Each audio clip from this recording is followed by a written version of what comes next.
why do we make it so hard? People just want to give you their money. What are we doing? Why do we? Being scared of automation is a huge one. Being like, let's make everything an inquiry. Why are we doing that? You know, I really am impressed by actually the luxury hospitality side. You know, the people like Corrigan's, people I think Hakkasan now are doing it with the private dining rooms, and they put them online to be able to book immediately without even having to speak to anyone. That is so forward thinking, because if you look at that younger market, they don't want to talk to anyone. They don't want to talk to anyone. They just want to be able to go and book it. But equally, busy PAs, people who are time poor, all this kind of thing. We've actually all been there. Yeah. To be honest, we've all been there. Why do you have to wait 3 days for someone to get back? Right. I mean, can you imagine the joy if you've like forgotten to book like your wife's 40th birthday, and then she's like, "Where are we going for that dinner?" You don't need to wait 3 days. You're just like, I need to find chef's table now. Oh my god, yeah, but it's private hire space. You know, and I'm not saying that's the only way, because I think this is what people think, it's an all or nothing, and it's really not. Like, everything has to be an omni-channel approach. You know, we know that it's sort of the statistics tell us 55% of people want to book online. So there's a huge chunk of people that still want to speak to someone, still want to book outside.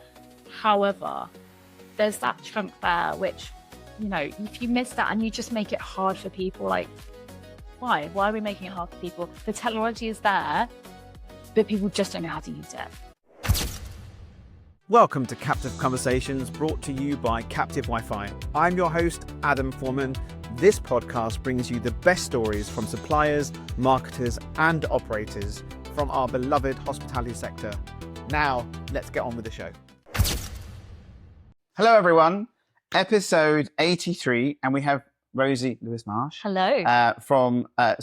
You are the London hospitality girl. That's the only one officially. That's it, exactly. Because you have the domain name, so you're allowed it. Well done. It's copyright.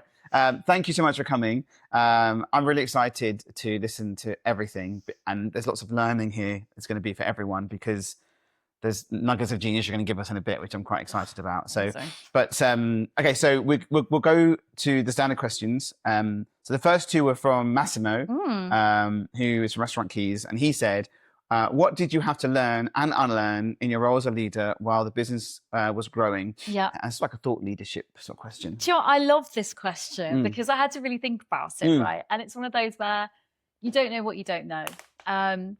I think the thing I've had to unlearn is it's okay to not be wrong, but it's okay to listen to other people's opinions. I think when you're like a bright young thing, you're sort of like, no, but this is how we've got to do it because I said that, And it's about collaboration, and you've got to kind of go, right, okay, hang on a minute. Let's listen to everyone else. Let's give everybody else space to say what they think, especially when you get into freelancing. That's your job, right? You can't sit there and go, shut up.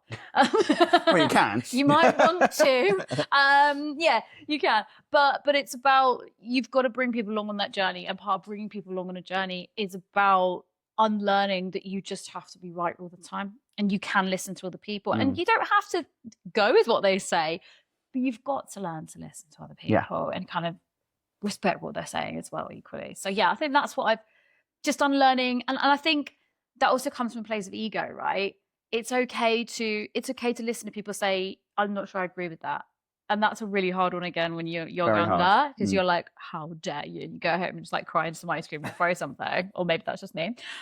But as you get older, I think you go, that's fine, actually. That's really valid. Let me go away and think about that. Okay, fine. So I think it's a hard one. It is hard. But, you know. I 100% agree. I think that as you grow and get older, you know, I was a yes person all the time. Yeah. Always yes. Can you do this? Yes. Can you do this? Yes. Yes. And it's taken a long time to not to be the yes person and just be, let me come back to you, or that's valid. Yes. You know? Or we'll come back to you on that. Let's maybe work together, or, you know, it was always very much, and in the past, it's always been a tricky one, isn't it? Because it's really you want to be a people pleaser. Do you know what it is? And it's funny, because I actually say there's different personality types when you work with people. And what you've described is what I kind of call the nurturer, whether that person that says, yeah, of course, yes, I can, yes, I can, yes, I can. And then they're just simmering underneath. There's this resentment building, and they're stressed and they're angry and upset. And then one day they just go, I can't do everything. And you're like, but you've said I just asked you for sugar. All I wanted was some sugar. Yeah. Right, yeah, absolutely. Yeah, and I think it's that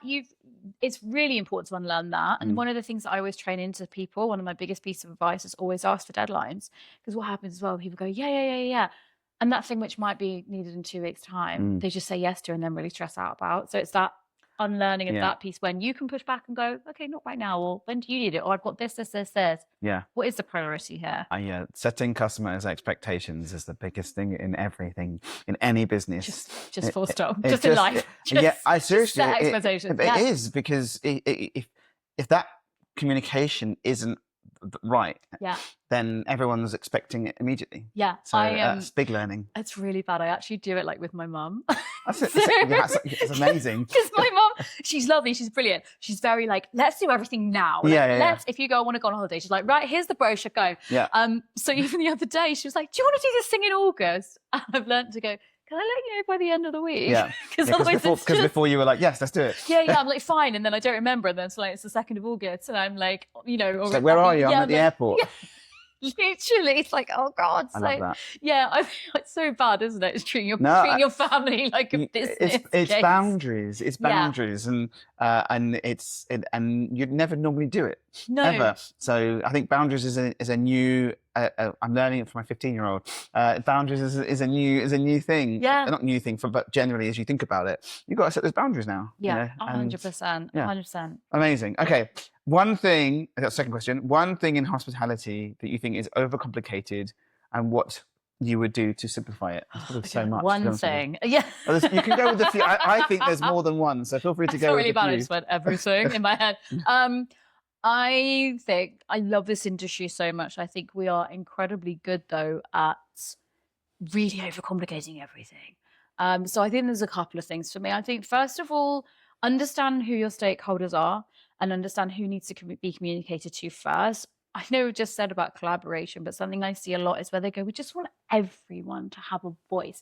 Now, you can have everyone have an opinion, but ultimately the decision needs to sit with the key stakeholders. Because what I see a lot of the time is it goes to that person, then it goes to that person, then it goes to them, and then it goes to their auntie, and then their auntie's dog. And by the time it's come back around, it's too late and we can't actually impact anything. You have to have key decision makers in your business who are actually going to move things forward. So I think that's the first thing I would say. Just strip out the layers that don't need to be there. Great if everyone has a little bit of an opinion to begin with, but let's move that conversation along and let's communicate like that. Yeah. You work faster, right? You do. And this is going to be really controversial. Part of your contract. Yeah, I hate it when people tell me they've got a flat hierarchy, because that doesn't make any sense to me. We're in hospitality. Imagine walking into a restaurant and the GM's like, well, sorry, we've got a flat hierarchy here, so you can complain to anyone. It's nothing to do with me. Yeah. We don't work like that. No. So why do we work like that in the back office? Like, there's no such thing in hospitality as a flat hierarchy, because we have to be almost militant in our approach. You know, we have to understand what the process is,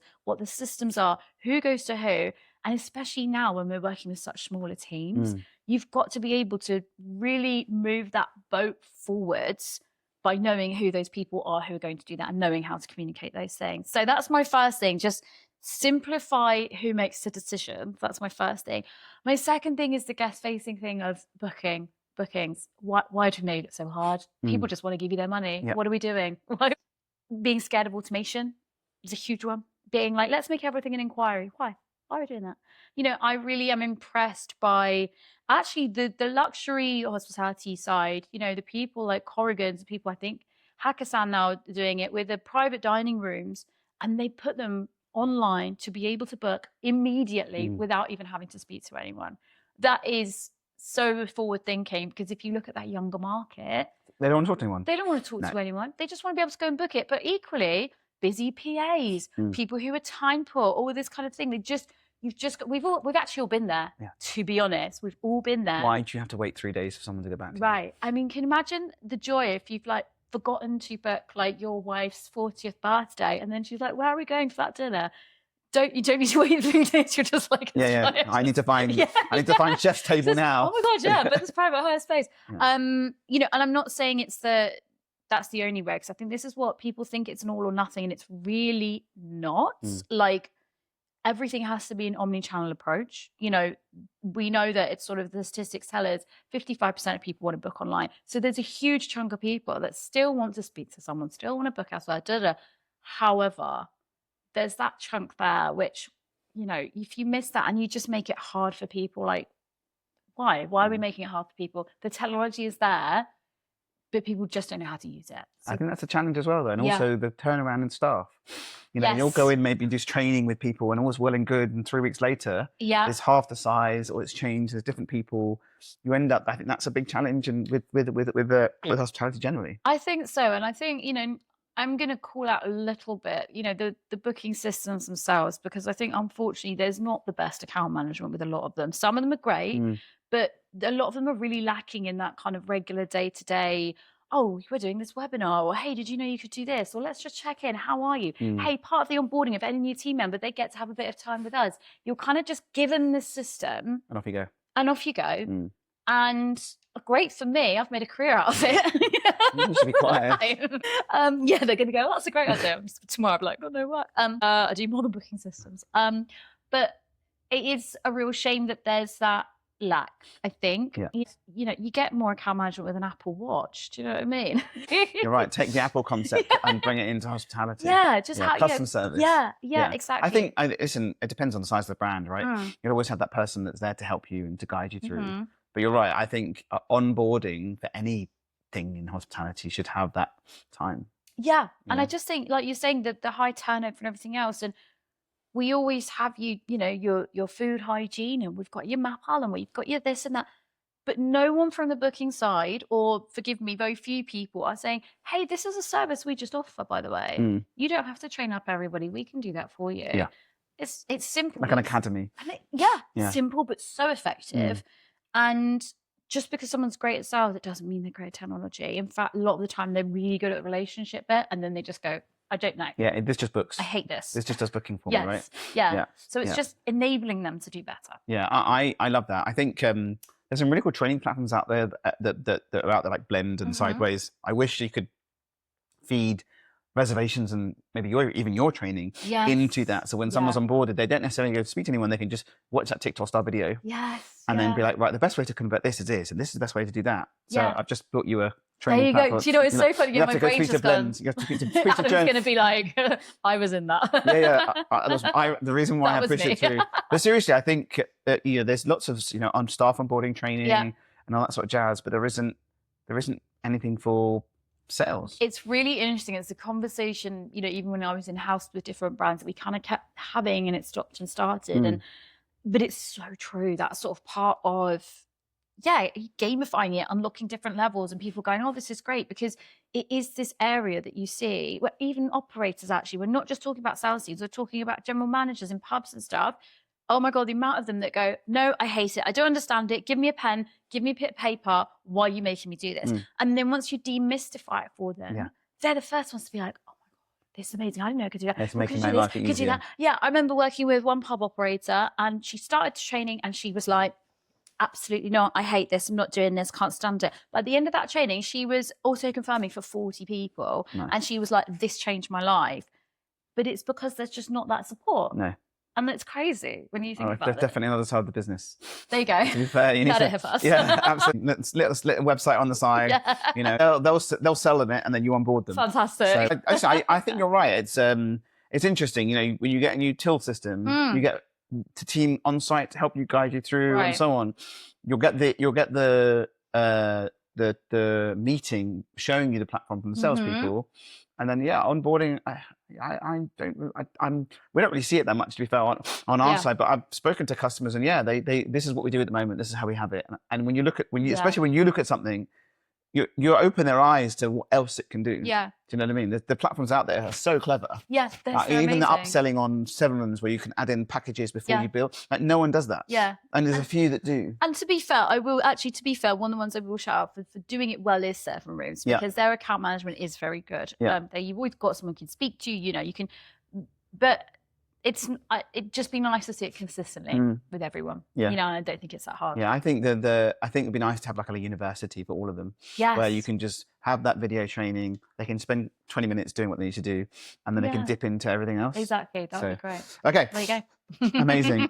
Standard questions. best hospitality experience. Okay, it is an easy one, and again, not to be like shouting out Corrigans again, but another story about my mum. Yeah. It's just Corrigans, my mum. This is the whole podcast. So I took her to Corrigans of Mayfair, Nice. and she's not someone that goes out fine dining an awful lot and stuff. And I still remember it's just this absolute moment where they sat down, the ladies, welcome, welcome. And this guy just almost ran over, and he had this little stool, and he was like, ladies, I'm so sorry. And we said, what's going on? He said, I can't believe I didn't notice this. Your bags are on the floor. I'm so sorry. I'm so embarrassed. Please let me just so he brought over what was clearly the bag store. I love that. Put that down. Put the bags on. Gave him a little dust off. Again, I'm so sorry, ladies. Honestly, I can't apologise enough that I missed that. If you need anything else. And my mom was like, oh my God. I'm buying a bag store for home. Yes. My wife would love that. A bag store. She would love that. Isn't that just fabulous? That is. But it was that, and the whole meal was impeccable. And there were little things that I noticed because I'm in the industry that my mum didn't clock at all. Really smart things. Like, I think there might have been a delay in the kitchen, and they then just, it was like a dance. They just brought something else out. And I think I only clocked that because but it was beautifully done. The meal was phenomenal. The food was so good. If you haven't been, go. But it was that moment. And I said to my mum at the time, you see, this is for me what luxury is. Luxury is not what the thing is. It's about how it makes you feel. And I think that's really important, especially in any hospitality brand, but especially in that luxury hospitality area. It doesn't matter who you are when you walk through that door, because they treat you like you are absolute royalty. And that's what makes it really special. And I think that's what makes, those are kind of the people that are going to always survive in hospitality, because you can't recreate that feeling at home. Yeah. I think it's those touch points, right? I think it's what hotels do really, really well. Yes. And if the restaurant can try and get to that space, even better. Like that Hilton DoubleTrees with the warm cookies and stuff like that, Yeah. Just little things. And it's these things that we always talk about, when we talk about surprise and delight, right? And I think, unfortunately, sometimes we get too caught up in, well, how much is that going to cost me? And actually, that's not what we're in hospitality for. And I'm not saying give away all your stock or do whatever you want, but actually, when you're saying, well, why do people always go back to that place? Or why do they always do these things? Well, it's because of those touch points and those little moments. It's the memories, isn't it? Yeah. You're telling me this story, right? Yeah. And there's something that your mum's probably telling other people. Yeah. It's just about that story. And again, it's also about training that into your staff and giving them permission to do it. Because this is the other thing I see a lot with, they go, yeah, but they know they can do that. Okay, but do they? Because that guy won't have just woken up at as a 10-year-old child and be like, I feel like people should have bags for their stool, stools for their bags. We need to be training this stuff in. We need to be, again, regimenting and going, this is how you do it. This is what you do. Hey, listen, if you're in a sales team, if it's somebody's wedding anniversary, give them a call up, offer them, free, whatever. It's not just front of house. It is back of house, but you don't know what you don't know. And I think sometimes we overassume and go, yeah, but, and it's like, no, but this again is why luxury hospitality do it very well. I feel like I need to put you into everywhere and just go and speak to people, because you're absolutely right. There's memories that I've had at spaces that I will never forget. Yeah. Ever. Just these little touch points, little things. And when someone says, where do you think we should go? And we're going here, the first thing that comes to your mind is the touch points that you've had. Yeah. So I agree. Okay. Best hospitality tech. Okay. So this one is going to be my lovely friends Adrian and Christopher at Adult AI, and I am blown away by that technology. So Adult AI is what would you call it? They're going to tell me off now. An AI-enabled call handler, I suppose you would say, essentially. But basically, like virtual reservations. That's a really weird thing. A virtual reservationist. I like that. They will take the calls in. Obviously, you will never miss a call. But not only that, the call handler can sound however you want it to sound. They can have any regional accent you want to have. They have sound in the background, so it sounds like one of your venues. Yeah. That's mad. Yeah. They can literally respond to any question. You could say, oh, I'm wearing flip-flops, like, is that a bit too casual? And they'll go, no, that's cool, don't worry about it. It's like, Yeah. it is. Yes, it's terrifying. Yeah. Yes, the robots are coming. I love it because I think we have to stop working in the perfect world and work in the world we have right now. And again, what do I see with operators all the time? Well, no, but they can't be, they can't pick up the phone because that person's on the floor and that person's doing that and that person's doing that. Right. So what's the solution? What, you just let the phone ring? And now you're letting the phone ring and everyone hates it. Well, you can't. Yeah, but even if you pick up the phone, there's no sales. That's great, but then there's no guest service either. And I'm not saying your operator should be picking up the phone. But what I'm saying is actually, I see the value so much in that AI call handler where you're kind of getting the answers you need, the response you want. It's lost property. There's I believe it's Adsalt that can integrate with certain booking systems as well. You can make a booking. We kind of know that actually a large majority of the stuff coming through the phone isn't necessarily bookings, but it's reducing the noise, right? It's reducing the noise, and it's just giving people a great service. I have a friend of mine I've worked with for about 20 years. She's designed the phone. The restaurant doesn't they do reservations online, right? But she's designed the IVR, the telephone tree. You can never really get through to anyone. It's so clever. Just in a loop of it's like a loop of things. You might be able to press like 3, 7, and 2 and get through to someone. So she's got like loads of recordings on there, right? So there's no way you get where you need to get to. But they know that the restaurant is so busy all the time. Yeah. So it's different, but he just built it so that you cannot, like, even when we call, we're like, so we'll put a back door in so we can get access. But it's hilarious. She's done it, but you're right. The amount of phone calls that get lost, and if it's just lost property or if it's just questions, they get lost. Yeah, and then you're put off of. I was in Brighton. Shelter Hall was reopening next week, so we're doing some work up there, and I stayed at the DoubleTree. Yeah, and the car park, pressed the button, just sat there for like 10 minutes. Well, but they were busy. You should have just let me out of the car park. But little things of phoning restaurants, getting information. Yeah. And then with them as well, you can break out to people. Yeah. So I was talking to someone the other day about it. You can just break. You can still. It's not you can't speak to anyone. No, it's not like go away. It lets you break out if you need to. I think that's a really important part. I think operators freak out and they go, the robots are coming, and or they're going to take it, and then no one else is going to be able to speak to anyone. Yeah, but this is the funny thing, because they go, the robots are coming, but then but you're not going to be putting somebody in and paying them full time to pick up the phone and deal with the lost property, are you? So, and equally, then people can't get through. They don't know if you're open. They don't know what's going on. They don't know if you can cater to an allergy to shellfish. So where they're going to go? Do you know what? They're going to go to somewhere that's picking up the phone. Yeah.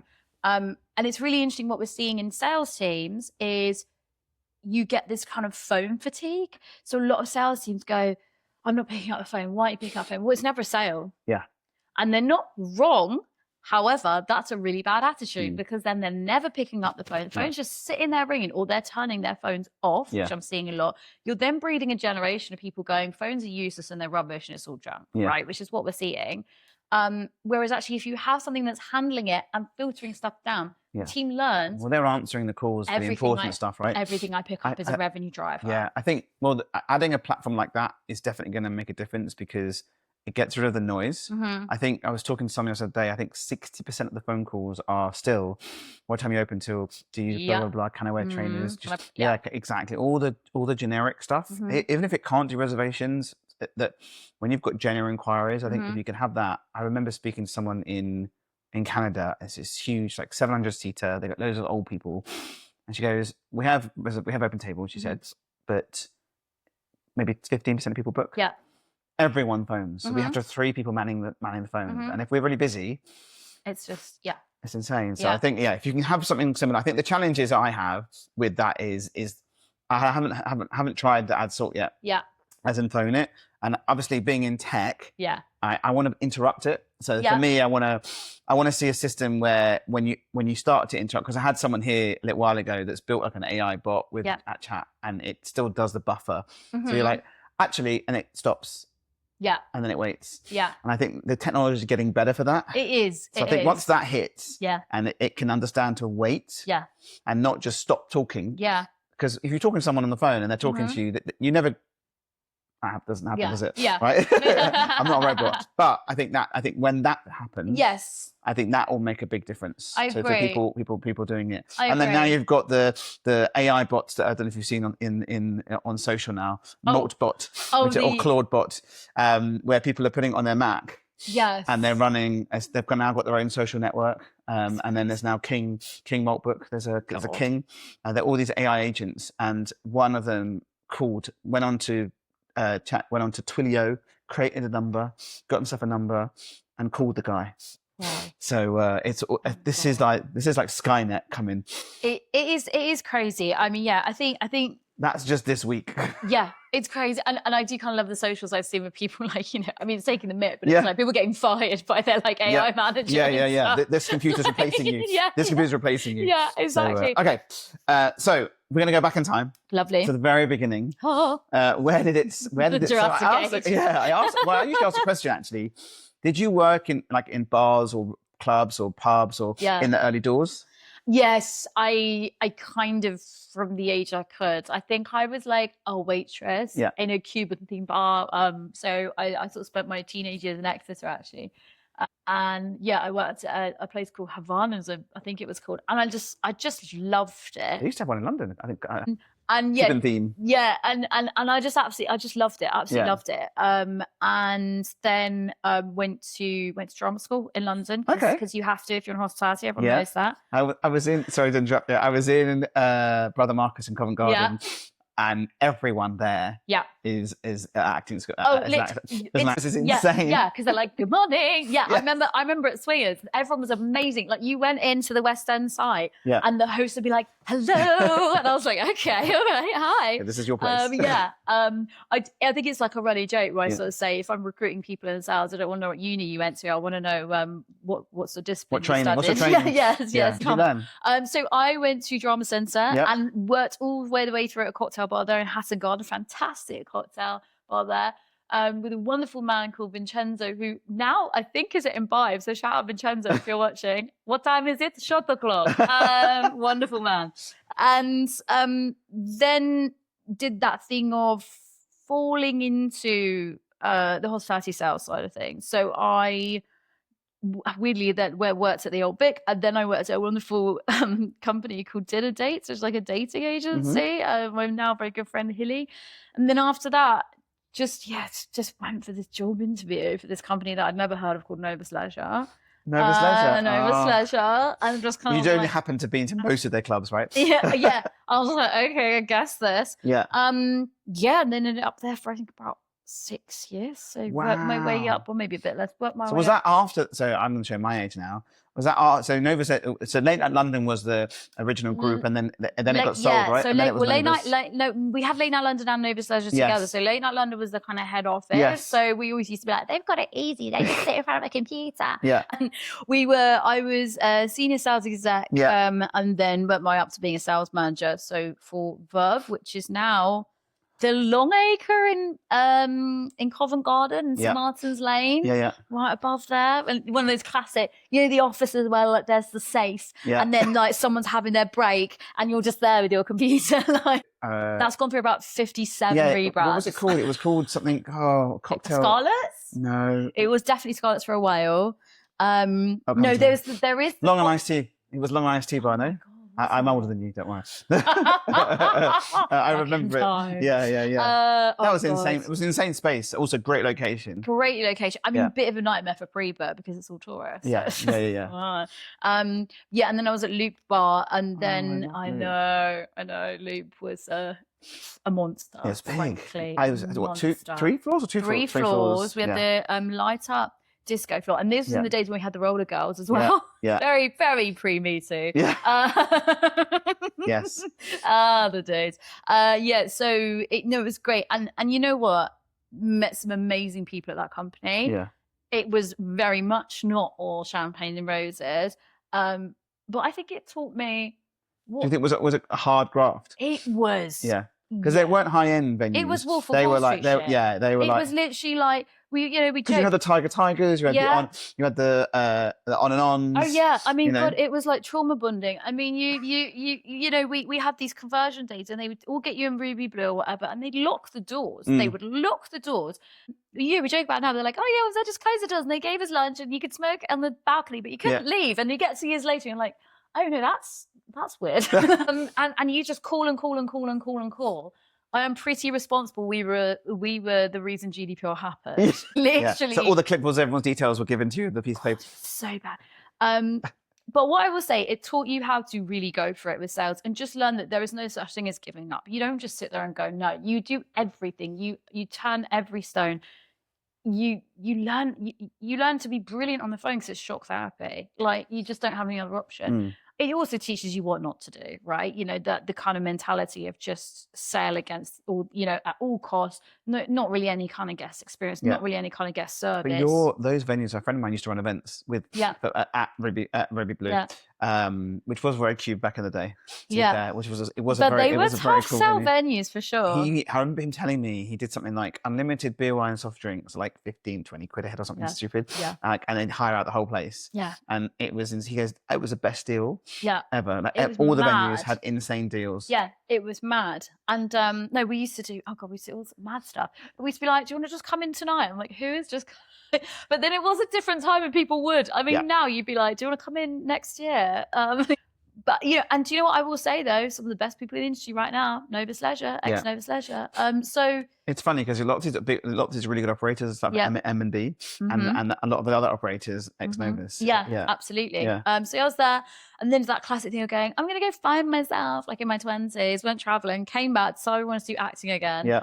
Sat at my own children's party company. Oh, awesome. Called Poppy's Party. I love that. If you look online, there's a lot of pictures of me dressed up as unicorns and all sorts of shit. But yeah, ended up with, I think, about 8 self-employed entertainers and an office manager. That's insane. Yeah. So when you came back from traveling going, I need a job, I need to make some money. I came back and I was like, I'd be an actress. And then was like, I haven't got any money. So I did that. And then I really enjoyed that. And what that taught me was really how to guerrilla branding, doing marketing, doing brand activation with nothing, like no money. And yeah, being able to really, again, just, there's no such thing as, oh, we don't have the budget, so we can't do it. That's not really true. You can. Especially when you're starting with nothing. Especially when you start with nothing. And I think, especially in this day and age, you know, you've got so much that you can do with socials, etc. It's insane. Like, there's so much more opportunity.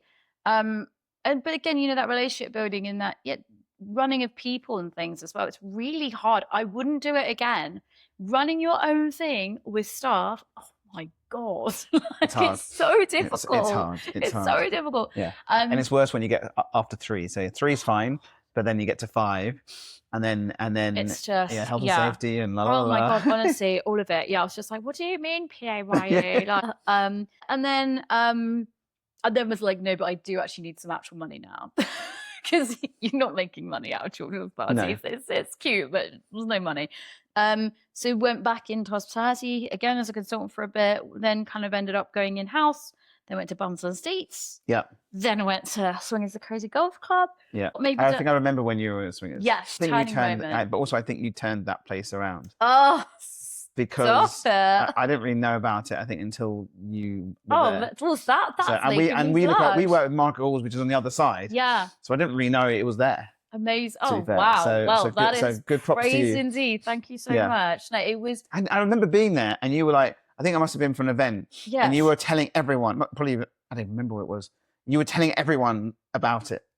Oh gosh, yeah. You were like, this is here, this is there. You were like, it was an industry event, and you were like, you were showing people. Was it the Titans one that I think it was. I got the Titans one in. Yeah. I was like, guys, come on. Do you know what? It was wonderful. Like the venues are so fantastic. The people that work in the venues are incredible. The support staff, everyone absolutely amazing. And I did learn so much in that job. Very clever. But you've gone from that to like comp sock style. I know. Which is a very different concept. Yeah, it's very it's such a different beast. And actually having that experience at Swingers has allowed me to do this with my career. If I hadn't done Swingers, I would not be where I am right now. And that's an actual fact.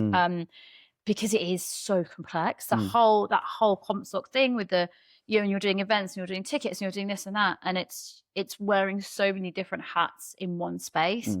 But it is phenomenal. You can see why the industry as a whole is so resilient when it comes to CompSoc, because it's got a bit of everything. It does. And it's quite supportive. And you've got the team marketing, but CompSoc, as in like Jade and Integra, and I've never seen such a support package.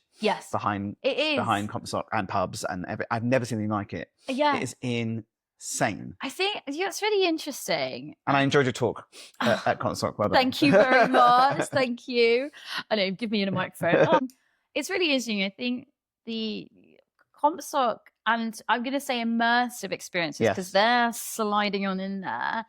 They're such a new part of the industry that I feel like they're at that point where they want to be supportive of each other and they want to collaborate and engage. And it's actually a really joyful thing, because they're not kind of those, oh God, like, no. It's weird, like before COVID, before the WhatsApp group, I remember people asking each other, how was Saturday? We were really quiet, and it would be like, it would be like tumbleweeds. Going. Yeah, I was literally just thinking that COVID changed so much when it comes to people just being honest. I mean, pre-COVID, I would be like, no, I'm doing great. I'm doing fantastic. Yes, wonderful. We were so busy. Basically made £1 million, whatever. And it's not helpful actually as a narrative. And I think, it has really changed. But I do think CompSoc in particular is very open, because we've all got the same challenges. Like one of the biggest challenges for CompSoc is loyalty, actually. Yes, we drive a lot of revenue.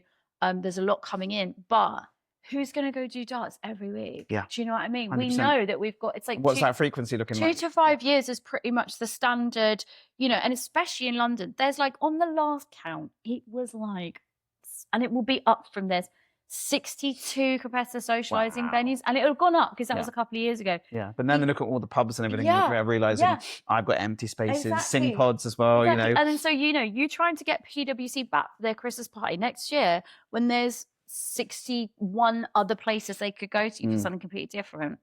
And it's gone the days of 700 people at an event.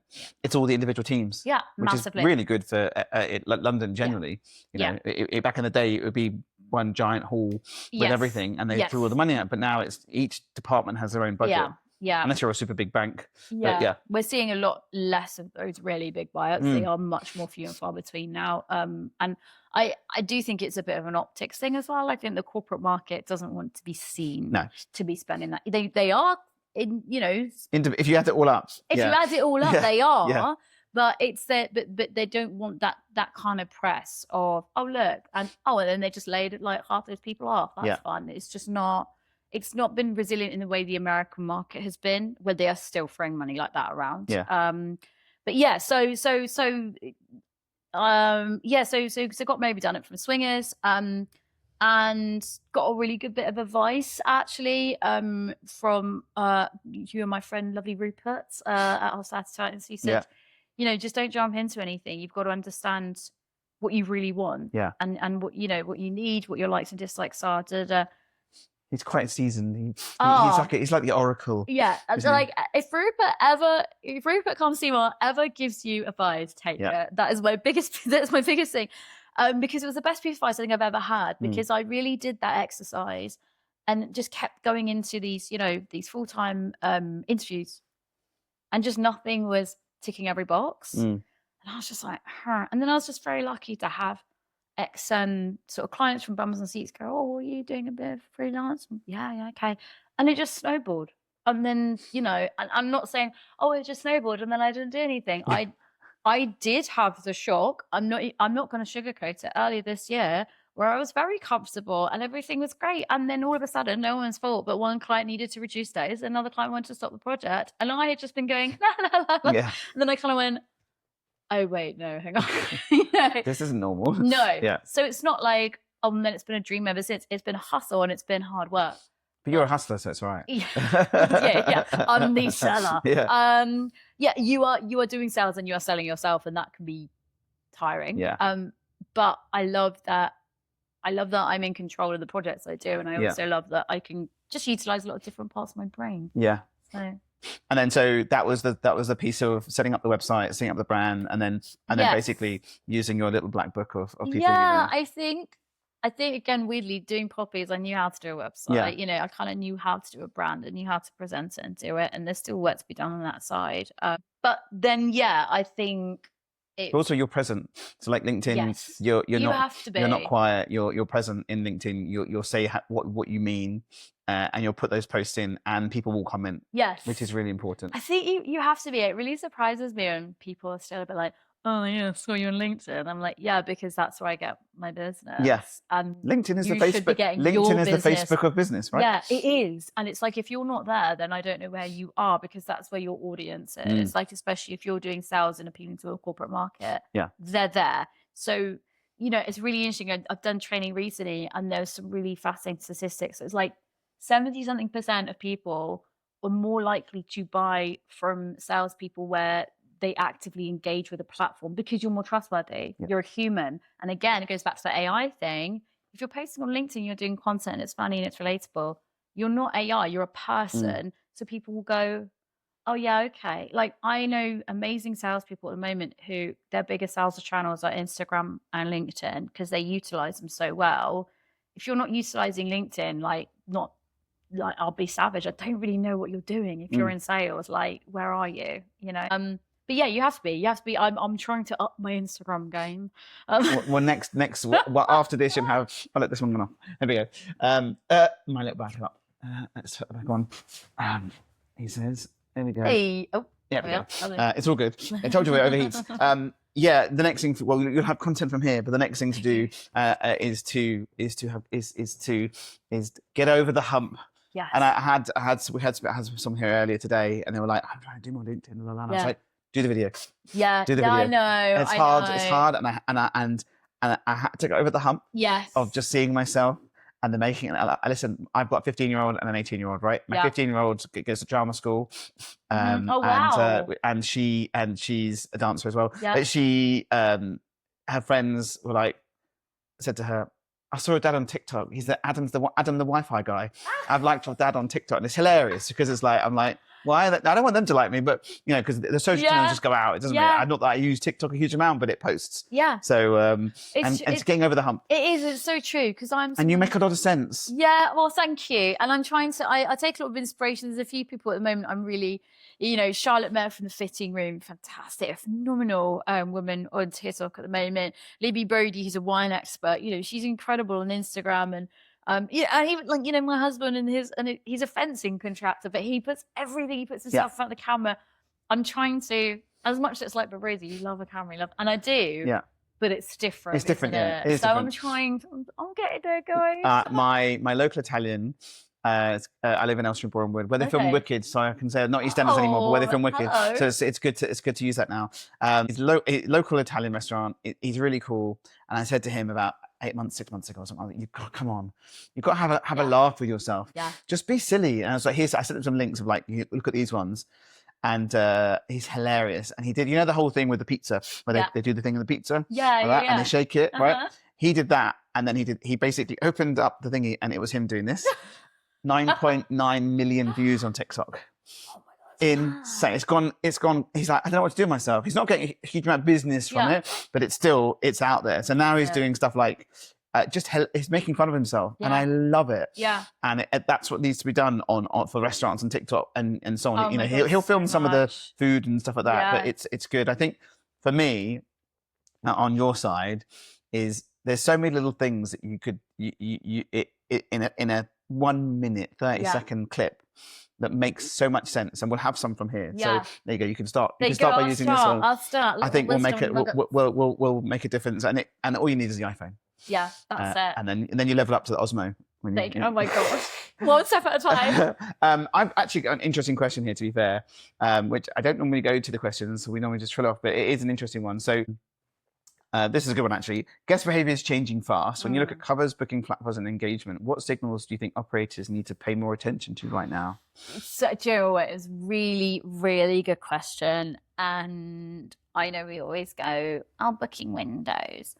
But it is booking windows. And I think that we have to be more reactive. You know, we're seeing like 4-week windows at the moment. You know, you're lucky if you're getting 6 to 8 weeks out of corporate bookers. Yes, okay, for some of the bigger ones, it's longer. Yes, okay, for some experiences, they're booking way further ahead. But there's a lot of money that can get lost on the table because people aren't reacting fast enough. Or they're not, if you're looking at it actually from a comp stock point of view, which is quite specialist, not holding the inventory for long enough. Because there's a bit of fear of, well, if I don't release this to the public side of the business, then I'm not going to be able to convert that money. But, actually, ultimately, that's fine. But you can end up losing money doing that in the meantime if you've just released all that inventory to somewhere else. The response times are just, they have to be faster. We need to be looking at a 2-hour response time, really. I think it's mental that you don't get it. And if it's a group booking, and you're going to make money out of it, and you can upsell it, it's just got to be faster, because we know that there's that classic thing. If they've inquired with 5 other people, there's people looking for stuff and they need it now, and you can't ignore that. And that's not to say, oh, let's make everyone's life a lot harder, but it's about being structured in your work approach. So you have like, right in the morning, you're going to check your new inquiries, you're going to do this, you're going to do this, you're going to do this, you're going to do this, but you are always going to look at your new inquiries, and they're always going to be the things that you do jump on ultimately. And I think we sort of ignore it and then do this weird thing of going, well, what about, we need to start thinking about the World Cup, and we need to start thinking about Christmas, but then we sort of do that, but we don't quite think about it. And then we're not quite done with Christmas. And then suddenly it's September and we haven't got those menus sorted. And there's part of me that's like, I don't really understand the alchemy here. It's like, we're too ready, but we're also not ready enough. Like, it's the immediate you're not ready for. Yes, it's the immediate you're not ready for. But we need, essentially what it does boil down to is, please have a strategy and please have a plan, and make that a monthly, simple to follow strategy. What are you starting to think about? What's your booking window? What are you going to be putting on your system? You don't have to reinvent the wheel, and it doesn't have to be a huge sort of PowerPoint, but let's stop kind of trying to shove everything in at the same time and then lose those things and then forget to pick them up again later. I think it's, but then you struggle with teams, because we talk about resource. So if you've got one salesperson who's there doing everything, and then with a bit of marketing support, or maybe even sales and marketing, and they're doing everything, then it is that, again, it's that, having a strategy allows you to have boundaries and push back, which kind of circles back to what we were saying. But if you don't have that, then every time the MD or the CEO, whoever it is, comes and goes, have you thought about this? And you go, oh God, no. Hold on, let me put my headphones on. Silence everyone out. Whereas if you go, oh no, we absolutely have thought about that. Just so you're aware, though, that's kind of sitting in this quarter here. Does that work for you? Yeah. Your CEO will leave you alone. They'll go, you're setting their expectations again, aren't you? Well, then they go back to the board and go, do you know what, it's fine, we've got it, because she's actually got that and I can show you that today. That's fine. Yeah. Because they're not actually trying to panic you and stress you out and make you want to go be sick in a corner. What they're trying to do is assess, have we thought about this and have we done it? And I think, it's that sort of panic. Well, it's their pressures, isn't it? It's the pressures from downstream pressure coming in, and they're told what's going on with this. Yeah, absolutely. So I think, to kind of go back to the original question, I think it's just, we really need to just think about those booking windows and how short they are, and just put more, not pressure, but put more sort of focus on that and converting those, because money does get lost on the table so much. Yeah. I think even I spoke to Guesswise the other day, and they're starting to build the auto reply by email. Nice. And to be able to answer those questions by email. Which I think is really nice. And I think that's going to be an interesting one to look at, because AdSort could do the phone great. But there's nothing yet replying to messages that someone emails in and say, I've got a wedding inquiry. That system can look at it, send back I'm assuming, I've only seen part of it, but send, and then when someone needs to break out to speak to someone, then it's fine. So I think that looks insane. So I think if that's really exciting. That's something really interesting, especially for bigger spaces, bigger restaurant groups who haven't got as much. And again, it's reducing the noise. I think if technology can reduce the noise, I think then they can focus on being excellent. Well, and this is kind of it, is that I sort of, and I know I'm kind of focusing in on things with sales teams, but I sort of always say to someone, no one's going to accept the excuse if I was busy with emails as the reason you didn't hit a target. So you have to be able to prioritize, and you have to go, you know what, that's going to be my focus. But I think, we've got to be able to, again, they're going to operators, turning bookings off the day before. What are you doing? Yeah. Like it's hard for us to fit them in. Okay, but there's people walking around now who they want to be able to make a booking. Yeah. You might be in a really good tourist hub spot. You might be in the middle of a great city. They can't make a booking with you. Maybe it's raining. And suddenly, you know what? Like somebody else has just got that booking. Probably a chain because they've got their booking system sorted out. And you've lost half the business you'd have had that day because you just won't let people book. I'll tell you something funny. I had Jo from Cam in ages ago, Big Table. She rolled out live res across the Bella Italia group, right? And before that was there, the reservation system couldn't be managed by head office. Brilliant. So then the manager, GM, would just go and turn reservations off. Yeah. And when she said when they rolled it out, they just went in and turned it back on and had outroar. Yeah. And then the question at the end of the day was, well, was it busier? Yeah, it was mental. All the tables were sold. And there was no light bulb moment. And she goes, exactly. Having control over it. But before they never could have control. They didn't understand why it wasn't so busy because someone would go turn it off. Yeah. But it's that thing of, again, it's that demystifying thing. It's not going, bloody operators. Like, I get it because they're going, yeah, but that's not going to work because of that. But it's going, okay, well, let's look at how it could work for you. And that's how I approach it. I'm like, what works for you? And then that's where they go, oh, yeah.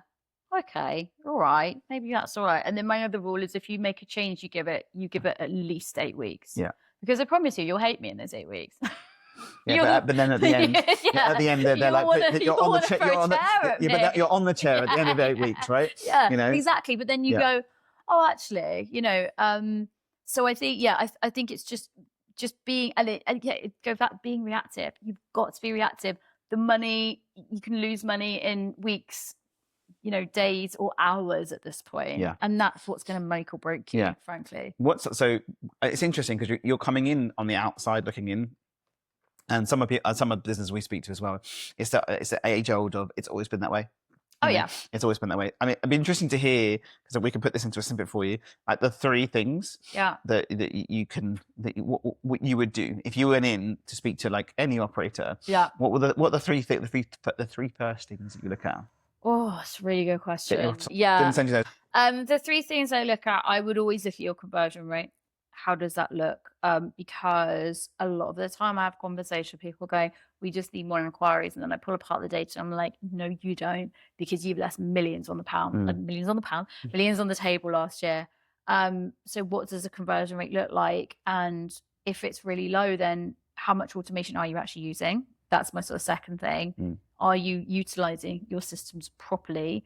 And I suppose the third question might feel softer, but it's how much buy-in genuinely is there from the rest of the team? Because if you don't have a salesperson in there, which a lot of people don't, that's fine, but are they bought into the idea of pre-book sales? Do they understand how beneficial it is? Do they like the system? Have they been shown how to use the system properly? If they do have a sales team in there, do they support the sales team? Do they feel like the sales team are annoying and just sitting around drinking coffee and doing their nails, which is fair, but like, are they communicating properly? Like, what is the relationship? What is the buy-in to the department in general? Yeah. Do you find that sometimes, because we look at operations and marketing, right? And they're often siloed, but more now than not, it's actually quite nice. Operations and marketing are together. Do you find that sometimes the sales team and the res team are slightly there, like not necessarily on the same page? I think often sales and marketing can be very siloed. I think we're seeing less of it now, which is great, because sales and marketing, who said this? I love it so much. They said they're like peanut butter and jelly. Like they're good apart, but they're even better together. I love that. And it's really that good, right? Yeah, I know. Someone else sadly said that, so I can't steal it. But if you're there, hello.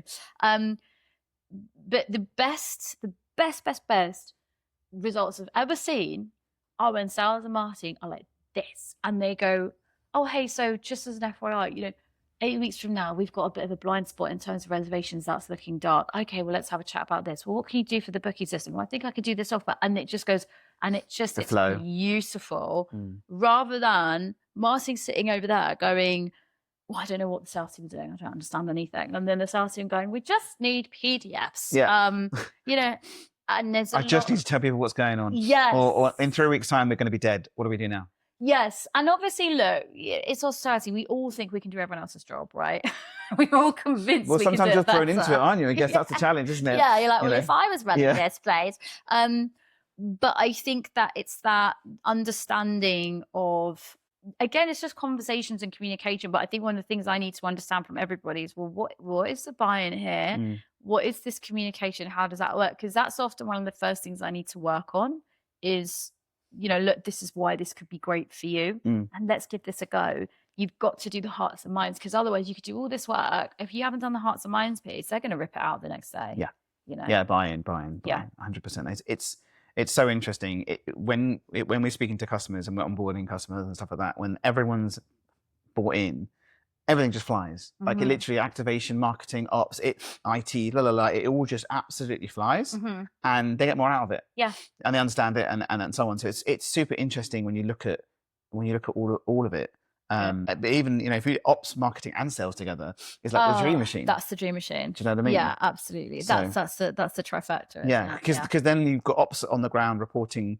It's fine. It's funny when we see someone who's a marketer who was ops before. It's so different. Or someone who was ex retail and now in marketing for Hospo.